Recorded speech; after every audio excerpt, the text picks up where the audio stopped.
Hi, my name is Dr. Fox. I'm a licensed psychologist in the state of Texas and an expert in the area of personality disorders. In this video, we're going to explore the anger, reward, guilt, and shame sequence. Now, this is certainly common in those with BPD and other personality disorders, but also in those without personality disorders or those with other mental illnesses. So as we go through this process, you may stop and think, hey, that's me. And this is a common reaction, but it's invaluable insight. Recognition equals empowerment, which equals control, which means you choose to respond instead of others or the world around you dictating how to respond.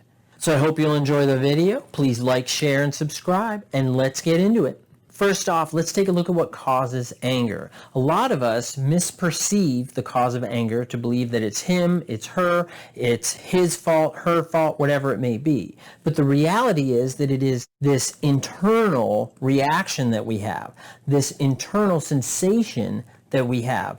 Now, there are some common causes of anger. Stress is certainly one of them. Frustration is another. Fear. I tend to think fear is a big component of anger. I think that depending on where you are in the world, I think that an angry reaction is an easier reaction for society to tolerate as opposed to showing fear, as to being afraid, or even communicating that you're afraid of something happening, or afraid of an outcome or someone else reacting in a particular way. Now, annoyance is another one. So it could be like daily hassles and irritations, just this annoyances, and they build up, right, up to a certain point where you have this angry response. Disappointment is another one. That results with expectations and your desires aren't met. And then resentment. Resentment is something that builds over time, right? It's this anger that becomes this solid and steady issue between you and something or someone else. Now, once you have an anger expression, you tend to get what I like to call an anger reward. So how do you know that it's a reward? Well, I'll tell you, because you keep doing it, first of all, right? If you only felt guilty and then the shame, you wouldn't engage in anger so much.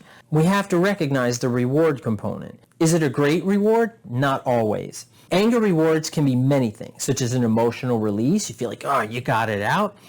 Someone else stops bothering you or stops hurting you. Someone else gives you or gives in to what you want, and you end up getting what you want. That can be another reward. The anger reward can last for seconds, minutes, hours, or days. It all depends on the reward.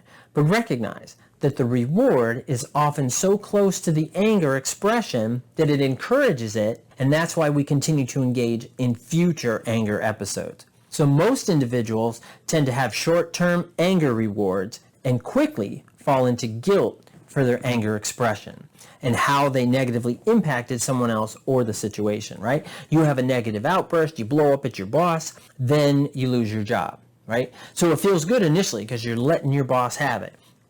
Then your boss says you're fired. That starts the guilt, right? That starts the regret. Then afterwards, maybe you feel shame for blowing up in front of everybody else. Maybe you feel shame related to something else associated with your boss. It's that sense of shame, that component. Okay. Then what happens is over time, because there was a reward to the anger, you go back into having an anger episode. So let's keep unpacking that. Let's keep checking it out. So once you have your anger episode, then you have your anger reward, then the guilt. Now, guilt can be defined as a feeling of worry or unhappiness you experience because you feel you've done something wrong. Guilt can manifest as anger or depressive rumination, which is very common for those in BPD. This depressive rumination is that you constantly think over and over and over about this depressive issue, this depressive thought, this depressive image, right, whatever it is, and you keep ruminating. Ruminating is this intensive focus on it, and you're thinking about it. It can also be a tendency to over-justify actions, thoughts, feelings, and behaviors. Increases the tendency to be over-emotional. Also can be a cause for difficulty sleeping, right? You tend to avoid the source of that guilt. You may overcompensate. You may be considerate or thoughtful in ways that isn't usually the case, right? You're trying to repair something, trying to repair a relationship, such as maybe doing chores, planning a nice date, buying small gifts, or suggesting he or she buy yourself something. Oh, here's some money, go buy yourself something, right? Something like that. Lastly, you blame that other person, such as, you made me angry because you did or said boop, boop, boop, right? And you fill in the boop, boop, boop part, right? And you fill that in. Now, when guilt subsides, shame tends to be next. Shame can be defined as unpleasant, self-conscious emotion typically associated with a negative evaluation of the self.